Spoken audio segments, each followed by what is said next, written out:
E autoridades da Rússia e dos Estados Unidos trocaram ameaças, com sugestões de um envolvimento de armas nucleares. Nas redes sociais, um dos principais aliados de Vladimir Putin, o ex-presidente da Rússia, Dmitry Medvedev, afirmou que vários países estariam dispostos a fornecer ogivas para que o Irã possa se defender dos ataques dos Estados Unidos e de Israel. Em resposta, o presidente Trump alertou que são os americanos que dispõem de arsenais modernos e fez uma ameaça. Medvedev, que hoje é o vice-presidente do Conselho de Segurança da Rússia, publicou uma série de postagens no X, ainda na noite de domingo, sobre os governos, os ataques do governo Trump e as instalações nucleares do Irã. O tom de críticas por parte dos russos contra os americanos tem ganhado a atenção da diplomacia internacional, principalmente por significar uma ruptura à noção de que poderia existir uma aproximação entre Putin e Trump. No domingo, no Conselho de Segurança da ONU, o governo da Rússia chamou o mandatário da Casa Branca de irresponsável e de estar jogando com a segurança da humanidade. Hoje o Trump retrucou, o ex-presidente russo, o Medvedev. Professor Evandro, Rússia e China podem se envolver nesse conflito? Qual que é a avaliação do senhor? Olha, eu concordo até com o que disse o Pedro antes, né? A China fará de tudo para não se envolver diretamente nesse tipo de conflito, seguindo as lições antigas, né, do clássico de Sun Tzu, né, que o melhor general é aquele que vence a guerra sem fazê-la. Né? A estratégia de desenvolvimento econômico chinês passa primeiro pelo fortalecimento das organizações internacionais, do multilateralismo, porque tem sido este mundo ali da década de 90, começo do século XX, que permitiu que a China ascendesse economicamente, né? Um mundo pautado nas relações econômicas, comerciais amplas, e é este tipo de multilateralismo que interessa à China. Agora, ela tem uma compreensão, né, de que ela é o alvo final dessa batalha, dessa disputa de poder que está sendo travado. Jamais admitirá, talvez publicamente, a diplomacia chinesa sempre foi muito cautelosa em fazer declarações que possam ser interpretadas como incendiárias, ela evita colocar lenha na fogueira.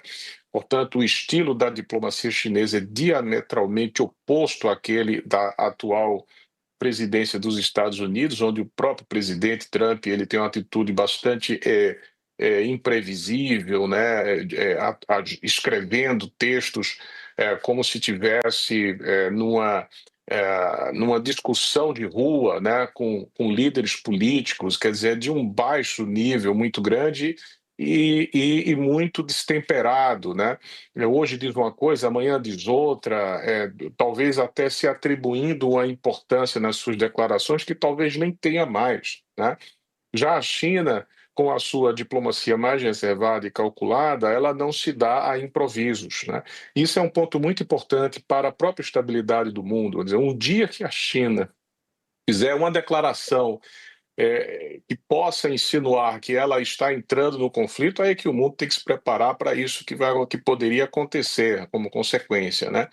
Então, a atuação da China tentará ser sempre aquela de se apresentar como um mediador, obviamente, dentro do próprio interesse nacional chinês de continuar o seu processo de ascensão econômica, né? A Rússia, por óbvio, já está envolvido numa guerra. Acho que é preciso analisar como este outro conflito pode impactar nas negociações de paz entre Rússia e OTAN, no que diz respeito à Ucrânia, se haverá ou não algum tipo de barganha nesse contexto. Mas também é fato que ninguém mais, imagino eu, acredita que os Estados Unidos são um país hoje vetor de paz e efetivamente interessado em restabelecer uma ordem internacional mais inclusiva. Eu acho que essa ilusão, se é que algum país possa ter alimentado, essa ilusão acabou, Consigo, né? consigo. E acho que esse é um ponto importante a ser sublinhado, né? Que, veja, quando a gente vê esse diálogo, né, da Rússia, do Medvedev, que tem assumido uma postura no Twitter de fato mais incisiva, né, dentro daquela lógica, né, do bad cop, good cop, né? Acho que o Putin é mais reservado, o Medvedev é sempre muito mais incisivo na crítica, né, ameaçador, enfim. Mas é basicamente uma relação com os Estados Unidos, de cada um querendo mostrar que tem mais força que o outro, que pode ter uma capacidade de destruição maior que o outro. Então, esse é o nível da situação em que estamos assistindo. Às vezes chega. Só não é uma comédia porque é trágico, né, os resultados que estão acontecendo, sobretudo na população civil, né, e o potencial de estrago ainda maior.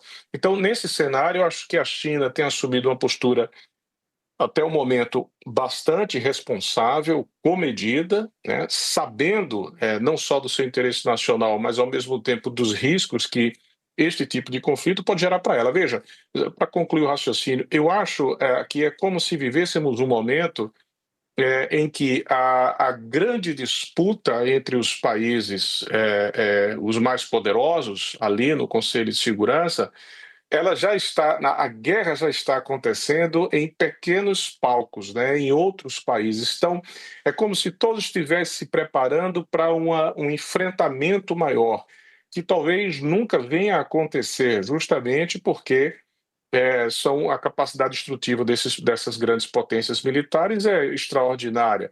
Mas as peças estão se movendo para ver se consegue dar um checkmate no outro. E basicamente é isso que está acontecendo. É uma reação muito mais dos Estados Unidos, né, nesse sentido, de tentar avançar e ocupar um espaço. Resta saber se é para manter a hegemonia americana no século XXI ou se os Estados Unidos agem desse modo para salvar o que lhe resta como área de influência no mundo, né? Então essa é que é a questão que está posta. Vamos acompanhar. Professor Evandro Carvalho, obrigado pela participação conosco, professor de Direito Internacional da Obrigado. FGV. Um abraço, viu? Boa tarde. Um abraço. Pedro Costa Júnior, também da USP, obrigado pela participação. Um abraço para você, Pedro. Ô Diego, só para complementar uma fala do professor Evandro, excelente, hoje no Fórum Econômico de São Petersburgo, o Evandro citou o chanceler Celso Amorim, assessor de assuntos internacionais, dizendo que a ordem mundial acabou, a velha ordem mundial acabou. E hoje o Putin deu a declaração dizendo o seguinte, ele foi interrogado se Estados Unidos, se Rússia e China estavam proclamando uma nova ordem mundial. E ele respondeu ao lado do par chinês da seguinte maneira: nós não estamos proclamando uma nova ordem mundial, nós estamos apenas formalizando. Obrigado, Pedro. Um abraço.